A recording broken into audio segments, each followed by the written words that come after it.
kowe iki wis sugih wis kuwasa, milike wong cilik sik kok colong. Kowe asu ning asu kowe. Kalbul kilab. Sampean ngerti El Nino?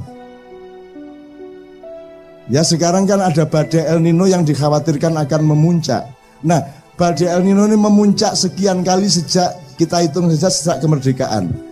El Nino itu naik munggah nemen badainya itu akan terjadi sesuatu yang penting di Indonesia. Misalnya tahun 57-58 itu terjadi pemberontakan Permesta dan PRRI, Kartosuwiryo dan Kahar Muzakar. Kemudian biasa terus naik lagi 65 yaitu G30S. Terus El Nino naik lagi tahun 82, 83 terjadilah pembakaran toko-toko Cina dan penjarahan mal-mal di Solo.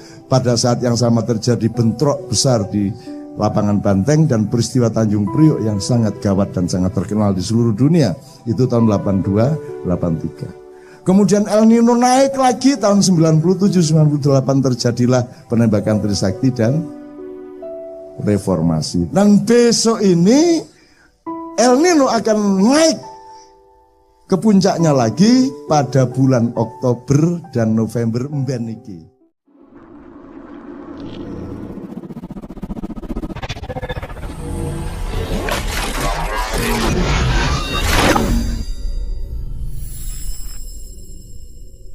Perkenankan saya memenuhi janji dulu singkat saja mengenai Mbah Marijan sama Nyai Roro Kidul. Nyai Roro Kidul dulu, jadi memang Ustadz Ba'da tsunami itu kan 26 Desember. Gempa itu kan pernyataan Allah wa'agi itu kaita. Semua orang sibuk dengan Gunung Merapi. Dan Sri Sultan sendiri menyatakan Gunung Merapi akan meletus 10 hari lagi. Sehingga semua tim SAR dan lain sebagainya dikerahkan ke daerah utara.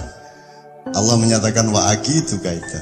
Kowe rasa aran-aran, rasa bagusi. Sakarep-karepku, lagu ngelek ngekei pipeling nang kowe, peringatan kepada Anda semua, kepada kamu semua. Intinya begini. Pusat gempa itu di Imogiri. Di sana ada makam Raja-Raja Mataram.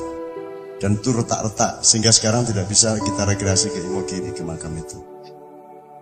Jadi kalau pakai istilahnya Habib Umar, itu memang era berakhirnya kekuasaannya Roro Kidul. Karena kerajaan dan raja-raja yang berkoalisi dengan spiritualitas Nyai Roro Kidul itu adalah Raja-Raja Mataram. Dan ini sudah berakhir. Sudah 500 tahun sudah Mojopahit hancur. Sekarang kita harus kembali kepada zaman baru. Sekarang akan muncul Demak yang baru, kerajaan Islam yang egaliter, yang maritim. Tentu saja bukan Indonesia akan menjadi kerajaan Islam, tidak, tapi berwatak seperti itu. Karena dulu kan ceritanya Mataram itu lahirnya karena gembelengan nih rojo-rojo Islam. Sudah bagus-bagus bikin Demak, tapi kurang istiqomah, setelah itu jadi Pajang. Dan pada saat Sultan Hadiwijaya ini kurang serius juga memerintah dan tidak bisa mengatasi pertentangan antara Sunni dengan Syiah pada waktu itu. Dia bertengkar dengan Aryo Jipang atau Aryo Penangsang. Aryo Jipang itu seorang Syi'i, muridnya Sunan Kudus. Kalau Mas Karebet atau Hadiwijaya itu muridnya Sunan Kalijogo. Artinya dari zaman itu sudah ada pertentangan antara Sunni dengan Syiah dan ada pertentangan antar etnik maupun kelas, seperti yang terjadi pada Indonesia sekarang. Itu tidak bisa diatasi sampai meninggalnya Sunan Kudus dan Sunan Kalijogo. Sehingga yang terjadi kemudian adalah peralihan yang aneh dari Pajang ke Mataram. Anaknya Sultan Hadiwijaya yang namanya Pangeran Benowo tidak tahan melihat konflik politik yang multipolarisasi itu. Sehingga dia kemudian memilih untuk melakukan gerakan kultural. Beliau bikin pesantren di daerah Banjarnegara, Banyumas. Sehingga kerajaan kemudian beralih ke Mataram, loncat secara keningratan dari turunan Mojopahit Demak menuju garis yang lain sama sekali, yaitu Ki Gede Pemanahan dan Panembahan Senopati, atas strategi luar biasa dari politisi yang bernama Ki Mondoroko atau Ki Jurumartani. Nah, apa bedanya Demak, Pajang dengan Mataram? Bedanya adalah selama kerajaan Demak dan Pajang, setting atau kekuatan atau koalisi spiritualnya adalah dengan para wali. Tapi begitu Mataram berdiri, kekuatan dan wibawa para wali digantikan oleh mistik atau khayal atau bid'ah yang namanya Nyai Roro Kidul. Dan kemudian itu berlangsung meskipun coba disembuhkan oleh Sultan Agung, tapi tetap saja Nyai Roro Kidul berkuasa sebagai mitologi, dan itu berlangsung sampai Indonesia merdeka, sampai zaman Soeharto. Tetap Nyai Roro Kidul yang menjadi acuan. Kalau dulu itu Jawa Islam, zaman Demak, Jawa Mataram itu kan Jawa lah, ning lah Islam. Nah mulai Mataram nganti Pak Harto kuwi Islam Jawa. Ya pancen wong Islam ning Jawa. Jadi Jawanya lebih dominan daripada Islam. Soeharto berakhir, kita tidak punya pedoman. Kita masuk ke reformasi dan kita tidak punya pilihan apa-apa kecuali mengembangkan nafsu yang tahan selama 32 tahun. Akhirnya begitu reformasi terjadi, yang berlangsung adalah Soeharto melampiaskan diri. Semua menjadi Soeharto, semua menjadi koruptor. Nah, gempa kemarin menunjukkan berakhirnya era Nyai Roro Kidul. Ya tentu saja kita bukan tahu segala sesuatu, tetapi kita tetap harus punya hisab terhadap zaman. Kita harus punya muhasabah terhadap apa yang terjadi di dalam sejarah kita. Maka seluruh gerakan kayak Gambang Syafaat, mau copat Syafaat, Kenduri Cinta, Padang Bulan, dan lain sebagainya, Paparandang Ate, Talika Asih di berbagai tempat, kita puncai dengan rokaat terakhir di Surabaya yang namanya Bang Wetan.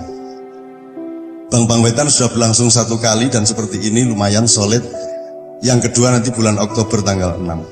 Bang Wetan itu memakai idiom dari wayang, karena sekarang ini lingsir wengi, pepeteng, bebendu, beboyo, memolo, memuncak sekarang ini, sehingga kita menunggu datangnya semburat merah di timur, tanda lahirnya matahari yang baru. Itu istilahnya dalam wayang Bang Wetan, abang-abang seko wetan. Wetan ini tidak harus Surabaya maksudnya, tidak harus Jawa Timur maksudnya. Wetan itu artinya wis to diapa-apake, lahire apa wae iki ning wetan. Saka wetan ku ngulon njur kiamat. Lah nek kowe sekarang yang terjadi adalah matahari lahir dari barat, terbit di barat. Maksudnya cara berpikir Anda dilahirkan oleh kebudayaan barat, oleh cara berpikir barat, oleh filosofi barat. Sedangkan Anda tahu semua ilmu pengetahuan dari kimia, kedokteran, musik, semua lahirnya di timur. Minal Masjidil Haram, minal Masjidil Aqsa, alladzi barokna haulahu linuriyahu min ayati. Jadi kita akan kembali ke timur. Semua ilmu-ilmu barat akan belajar ke timur. Anda tahu semua pemusik barat di puncaknya mereka belajar kembali ke timur. Sting saja menjadi istimewa ketika pentas dengan pemusik Islam Turki, dengan pemusik India dan lain sebagainya. Mereka semua sekarang belajar ke timur. Apa yang dimaksud belajar ke timur? Belajar peradaban dan antropologi timur yang memang merupakan dasar peradaban dunia. Nomor 2, secara teknis belajar cara berpikir timur. Lihat itu gempa di Jogja, 4 hari setelah gempa tanggal 27 terjadi gempa yang lebih besar, yaitu ketika Wakil Presiden menyatakan akan memberi 30 juta kepada setiap orang yang rusak rumahnya, dan itu tidak pernah tercapai sepeser pun sampai hari ini. Itu gempa yang lebih besar. Orang Bantul sudah bangkit, tapi begitu mendengar 30 juta mereka berhenti. Tidur lagi, dah. Gara-gara diiming-imingi 30 juta, teman-teman sekalian. Nah, mari kita belajar sekarang ilmu timur. Kan kita sering, ya kita kan budaya timur, ngono-ngono kan. Tapi tidak pernah dipahami benar-benar. Nah, malam hari ini kita tegaskan kembali. Meskipun nanti setelah Anda menguasai ilmu timur, cara berpikir timur, peradaban timur untuk sampai ke barat, ya, kalau Anda dari timur ke barat, Anda akan matang. Tapi kalau tiba-tiba Anda menjadi orang barat seperti sekarang, kesurupan, mesti mudare. Orang akan matang kalau dari timur ke barat. Wong yang sudah terlanjur di barat aja sekarang ke timur, kok Anda yang sudah enak-enak orang timur malah ke barat, malah jadi orang barat tanpa orang timur. Bagaimana Anda menjadi orang dunia? Bagaimana Anda menjadi manusia dunia kalau tidak terlebih dahulu menjadi manusia Indonesia yang matang? Bagaimana Anda menjadi manusia Indonesia yang matang kalau Anda belum menjadi orang Jawa yang matang? Kan begitu. Bagaimana Anda menjadi orang Jawa yang matang kalau Anda tidak menjadi orang Semarang yang matang dulu? Jadi ada tahapan-tahapannya, tidak tiba-tiba kesurupan seperti Habib bilang tadi. Jadi bar tsunami oke wong kesurupan, sebenarnya dari dulu kesurupan, cuman Gusti Allah melihat bahwa iki jo kesurupan, tadi do orang ngerti bahwa mereka kesurupan. Layadri walayadri anahu layadri. Gandeng wonge kesurupan ya mungkin ana wong kesurupan ngerti nek dhek kesurupan. Mulane dikai tsunami, dikai tondo-tondo wong kesurupan ben kowe ngerti nek kowe iki do kesurupan kabeh. Terus dikai Inul radhiyallahu anha. Itu Gusti Allah ngandani kowe. Mergo kowe iki dendina mung nyembah bokong. Ning kowe ora sadar dikai Inul ben kowe ngerti nek kowe iki nyembah bokong. Ndase Cak Nur we regane ora 300 juta. Ya toh? Sirahe wong pinter-pinter. Muhammad Hatta sapa sing regani?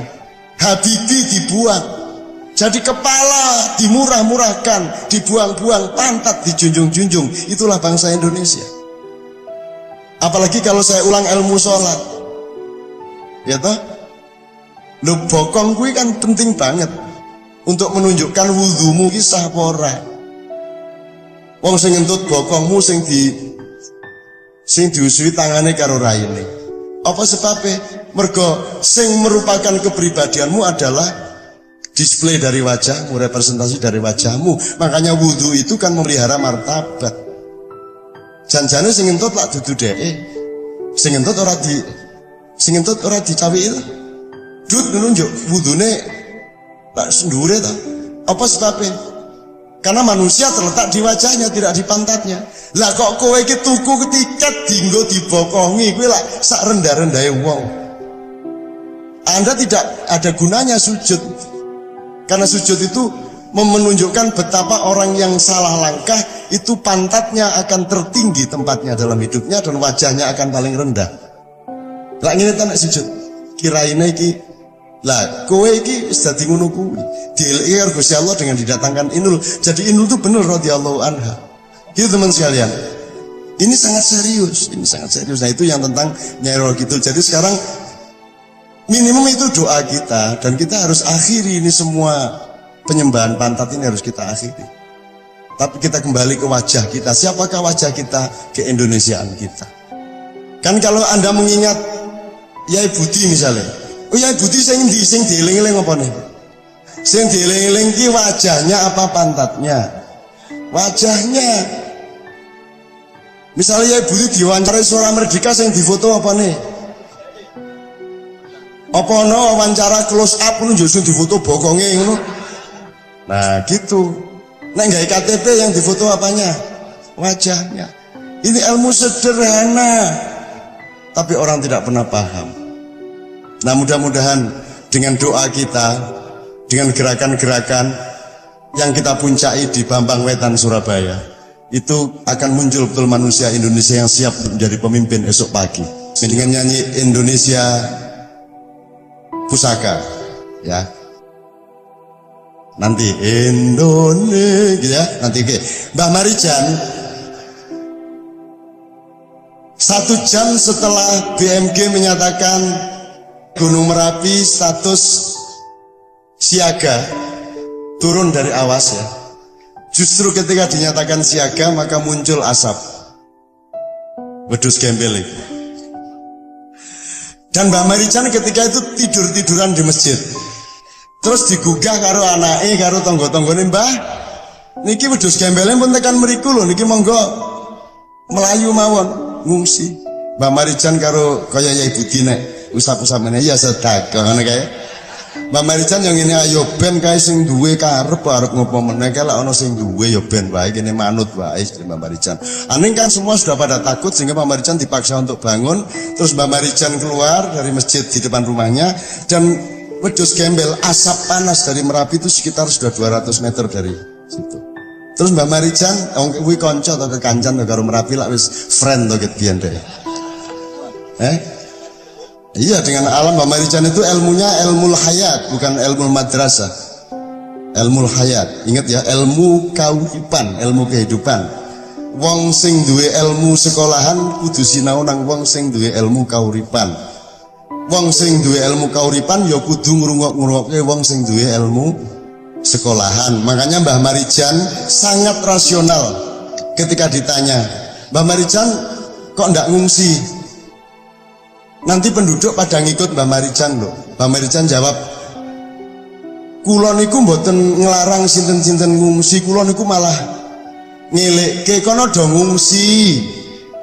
Rasah manut aku iki wong bodoh. Kowe manut wong pinter kae sing ngongkon kowe ngungsi, sapa ngerti sing pinter kae bener. Coba pahami lagi nanti di rumah. Aku wong bodoh, pemerintah kae pinter. Aku wong bodoh, orang ngekon ngungsi, sing pinter ngongkon ngungsi. Terus Mbak Marijan ngendika, sapa ngerti sing pinter kuwi sing bener. Jadi orang bodoh bisa lebih bener daripada orang pinter, kan gitu. Jadi Mbak Marijan begitu. Kalau dia di Mbak Marijan sakti loh, sapa sing sakti? Aku ki wong bodoh, aku ora ngerti kabeh ki sakarepe sing duwe. Jadi ketika asap itu sudah 200 meter, wong gandeng Mbak Marijan iki wis apal karo dulur-dulure kuwi. Mbak Marijan yo, piye kabare? Assalamualaikum. Assalamualaikum. Assalamualaikum. Allahu Akbar. Allahu Akbar. Allahu Akbar ping 3. Njur asepe leren. Mulek-mulek dhewe kae njuk menggok rono. Njur gone Mbah Marijan ora dikenane asap, kiwa tengene kena. Bar ngliwati gone Marijan lagi ngumpul meneh asepe. Jadi ana kulawaan sing tidak kena asap itu di tempat Mbah Marijan. Ini kalau kita tidak hati-hati kita akan menyangka Mbah Marijan orang yang sakti mandraguna. Dan kalau Anda tanya sama Mbah Marijan kok sakti tenan? Mbah Marijan guyu lah sing sakti ki sapa? Aku ki ya ora mudeng kok leren iki ngopo aku ora mudeng. Kuwi lak sak kersa-kersane sak karep-karepe sing duwe.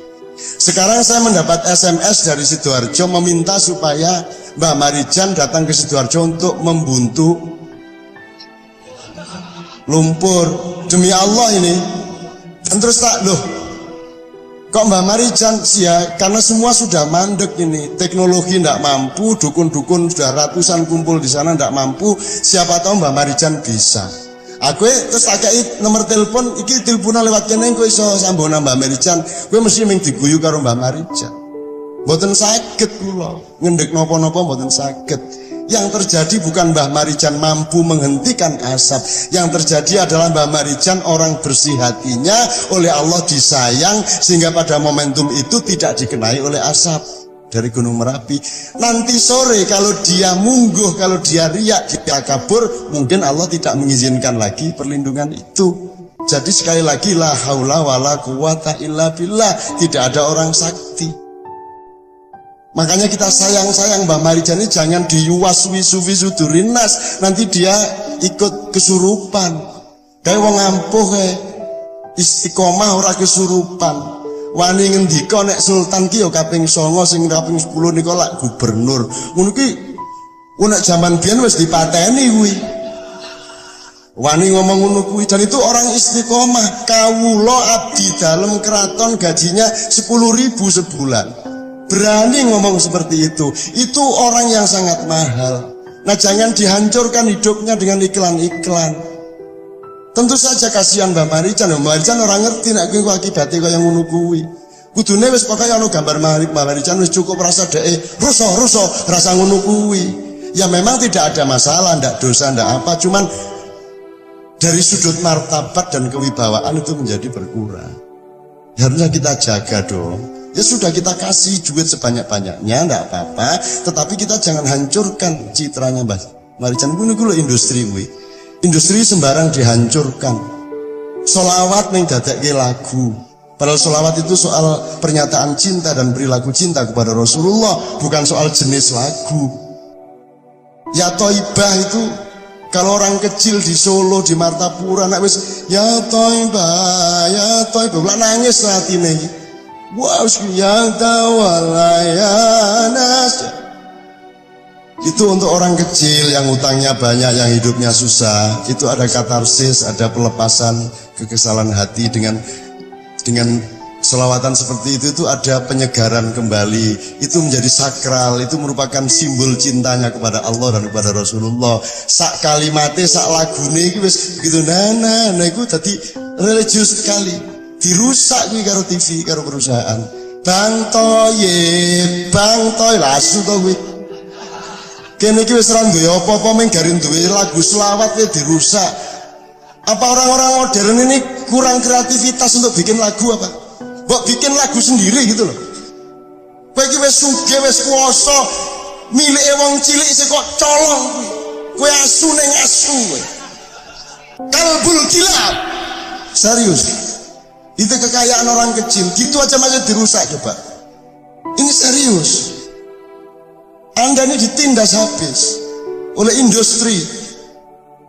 Siapapun sekarang yang orang industri bilang saya ngomong seperti itu. Kucilkan aku, buang aku, bencilah aku, la ubali. Bahasa Jawanya gak paten. Ilam takun alayya ghadabun fala ubali. Itulah pernyataan Rasulullah waktu perang Badar. Silahkan hancurkan saya, silahkan kalahkan saya, silahkan injak-injak saya, silahkan buang saya. Aku cuma minta satu, asalkan Allah tidak marah kepada saya, apapun saya akan lakukan. Sejak reformasi bergulir, pada saat Orde Baru berkuasa, Cak Nun lantang di televisi, radio, di mana event, lalu berani teriak kepada penguasa saat itu. Bahkan hanya segelintir orang yang berani mengkritik Pak Harto, cuma Cak Nun yang berani pada saat itu. Tapi entah sekarang ketika banyak istilahnya orang-orang yang berani berkoar-koar di televisi, Cak Nun justru turun ke bawah gitu. Apa alasannya? Satu, kemudian yang dua, Cak Nun, ini yang menjadi misteri saya. Apa yang panjenengan sampaikan, yang disampaikan kepada Pak Harto pada saat genting sehingga Pak Harto mampu lengser pada saat tahun 1998 awal mulai reformasi bergulir. Demikian Cak Nun. Oke, tak jawab. Apa sebabnya aku saiki gak koyo zaman Pak Harto ngelawan Pak Harto, saiki aku gak ngelawan. Siji, ngene, nek ancene kon ngongkon aku ngelawan, mulai meneh aja ngundang aku mengisor ini ya. Wes lilo kon. Ya apa, nek ancene tak urusi, nek kon ngekeki mandat tak urusi dilu ae kok. Wong Pak Harto mek tak parani tok. Ayo, tapi nek aku ancene kudu ngurusi kono, aku aja dikongkon mudhun. Siji ya. Nomor loro, seje masalah zaman Pak Harto karo zaman saiki. Uang sing jenenge reformasi ku biyen duduk kok dhek iku kepingin menjatuhkan Soeharto. Dhek iku cemburu kok Pak Harto tok sing nyolong, wong aku ya kepingin. Akhirnya saiki kabeh nyolong. Ngono rek ceritane ya. Entek-entekan wis. Kene tak duawakno, tak detail aku nduwe datane kabeh ya. Nah, jadi sekarang ini tingkatnya sudah fi qulubihim maradun fazadahumullahu marada. Terus apa meneh? Sumum bukmun omyum fahum la yarjiun. Iki gampang urusane, wis kono aja arek melok-melok. Gusti Allah wis menangani ini secara langsung, cuman awakmu dikon sabar. Ngono lho. Kecuali Gusti Allah ngongkon aku langsung, nun ae nun diberesi. Oke. Gak ngongkon sampai saiki arene. Sekarang saya selani dengan pertanyaanmu, apa yang diungkapkan kepada Pak Harto pada waktu itu, yang Anda ketahui dan yang dunia ketahui dan semua kelas menengah maupun wartawan ketahui adalah resepsi ketika Pak Harto sudah mau turun. Tapi pada saat akad nikah tidak ada yang tahu. Jadi Gus Dur tidak ikut-ikut, Gus Dur tidak tahu menau. Mohon izin saya ngomong terus terang. Jadi saya, Cak Nur, Pak Malik Fajar, Utomo Danyanjaya nggawe surat nang Pak Harto. Pak, sampean iki wis wayahe mudhun mergo iki sing ngetik aku.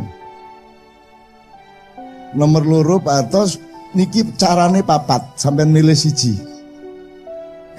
itu pada tanggal 16 Mei 1998, tanggal 17-nya kita publikan dulu, kita rilis dulu di hotel wisata. Tanggal 18 siang kita kasih ke Pak Harto melalui Mensesnek Saadillah Mursyid. Pak Saadillah Mursyid ngekekno suratku iku karo Cak Nur iku sing tanda tangan wong 5 ya rek ya. Gus Dur gak melok tanda tangan karena Gus Dur tidak tahu menau. Gus Dur itu hanya terlibat ketika besoknya itu kita minta sampai melok nyekseni gitu ya. Nah, jam 4 iku Pak Harto nrimo, terus dhek mikir-mikir, terus sembayang maghrib, terus sembayang isya, mari sak telepon aku karo telepon Cak Nur. Cak, nggih kula manut nek kedah lengser sak menika, nanging kula nyuwun sampeyan kancani cek mboten ribut wong-wong niku. Akhirnya nggih nek ngoten kula dolekno wong 9 pisan mesisan. Wong tuwek-tuwek kita minta untuk mempersaksikan, jadi Gus Dur diundang, terus Pak Ali Yafi dan seterusnya ya, pokoknya 9 orang. Terus mengadakan pertemuan besok paginya dengan Pak Harto di istana pada tanggal 19 Mei. Gitu ya. Iki dawa ceritane wakil dimensi, tapi pokoknya tak singkat. Isine iku mang tok. Dan aku secara pribadi ngomong sama Pak Harto kula niku muangkel kali Golkar kali TNI niku. Lho napa oca? Sampeyan niku dikon dadi presiden terus iku lak zalim niku. Ngono aku. Sampeyan iku lak duwe hak momong putu, nyiram kembang gitu. Gendong-gendong anak lak duwe hak sampeyan. Mosok sampeyan gak oleh urip normal sebagai menungso. Harmoko aku mesti ngongkon sampeyan dadi presiden terus. Mangkel aku, ngono aku. Pak Harto mesem karo pahit iki. Iki nyayang aku tak ngongkon aku mudun arek iki. Tapi gak muring-muring dek, aku guyang-guyu ngono iko. Mumpun tak Pak sampean ngondo, aku gak dadi bisa yo gak pareken. Masa dek ngomong ngono to? Nek wong ngomong padaan mesti Jawa Timur ya. Mesti Jawa Timur. Terus akhirnya Pak Harto mau kita temenin, tapi kemudian dikodeta situasinya. Seharusnya tidak seperti yang terjadi di reformasi. Singkat kata, seharusnya Pak Harto turun, Habibie turun, kabinetnya bubar, MPR bubar, DPR bubar. Kita bikin komite reformasi, nomor 1 ada 45 orang, Gus Dur, Megawati, semua. Itu komite reformasi, tanggal 21 akan kita lantik menjadi Majelis Permusyawaratan Rakyat Sementara. Besoknya MPRS ini akan kita minta untuk sidang menentukan kepala negara sementara yang ditugasi untuk menyelenggarakan pemilu secepat-cepatnya antara 6 bulan sampai 1 tahun. Itu ceritanya. Tapi kemudian, wah mohon maaf ini, kemudian ini ditentang oleh Pak Amin Rais karena dianggap itu permainannya Pak Harto. Karena Pak Amin Rais memang kita larang untuk ikut ketemu Pak Harto, dan Pak Harto sendiri tidak mau ketemu Pak Amin Rais. Sebabnya apa? Karena Pak Amin itu orang yang sangat garang, orang yang sangat progresif, orang yang sangat seperti macan. Nah saya harap Pak Amin nggak usah ketemu Pak Harto, karena Pak Harto itu raja harimau, ngono masalahnya. Sampean kok dicatek, ngono to. Dadi nek kepengin musuh apa namanya? Harimau. Gampang musuhe, laler lho gak iso dek nglawan. Nah aku tak dadi laler mlebu kupinge, wis beres Pak Harto. Ngono ra ilmu iku ya. Oke, wis ya. Jelas ya. Nah, jangan khawatir, Anda jangan mengkhawatirkan apa-apa. Semua sudah ada petugasnya. Di semua lapisan langit bumi, terutama di Indonesia sudah ada petugasnya. Tenang aja. Ada yang sesuatu yang misalnya virus, dokter ya gak iso. Iku Gusti Allah sing beresi. Kanjeng Nabi beresi, Nur Muhammad beresi. Dan ini semua sudah ada yang beresi. Satu hal terakhir untuk jawab sampean. Sampean ngerti El Nino? Ya sekarang kan ada badai El Nino yang dikhawatirkan akan memuncak. Nah, badai El Nino ini memuncak sekian kali sejak kita hitung saja sejak kemerdekaan. El Nino itu nek munggah nemen badainya, itu akan terjadi sesuatu yang penting di Indonesia. Misalnya tahun 57-58. Itu terjadi pemberontakan Permesta dan PRRI, Kartosuwiryo dan Kahar Muzakar. Kemudian biasa terus naik lagi 65, yaitu G30S. Terus El Nino naik lagi tahun 83, 82, 83. Terjadilah pembakaran toko-toko Cina dan penjarahan mal-mal di Solo. Pada saat yang sama terjadi bentrok besar di lapangan Banteng dan peristiwa Tanjung Priok yang sangat gawat dan sangat terkenal di seluruh dunia. Itu tahun 82, 83. Kemudian El Nino naik lagi tahun 97-98 terjadilah penembakan Trisakti dan reformasi. Dan besok ini El Nino akan naik ke puncaknya lagi pada bulan Oktober dan November mben iki. Nah, karo aku. Enggak begitu November kok gak ono apa-apa. Loh, kok gak ono apa terus Gusti Allah moro tak abusi ngono gitu. Gak melek-melek aku. Kan ngati lapo, sak karep-karepku aku sing duwe ya ta. Aku sing gawe, tapi kita mohon kepada Allah, ada atau tidak El Nino, Allah akan merubah nasibmu karena Anda semua berhati suci di sini. Karena Anda semua betul-betul mengharapkan Indonesia akan berubah. Dan kalau kamu rubah hari ini, nanti petugas berikutnya masih sama mentalnya. Maka perubahan Indonesia nanti menunggu anak-anak semacam ini, semacam sampean. Maka saya turun ke bawah untuk apa? Untuk memastikan bahwa ada manusia Indonesia yang benar-benar bisa dididik untuk menjadi nasionalis sejati, untuk menjadi pecinta rakyatnya. Mulanya aku gelem mudhun ngene iki untuk memastikan itu di mana-mana. Ngono ya. Oke.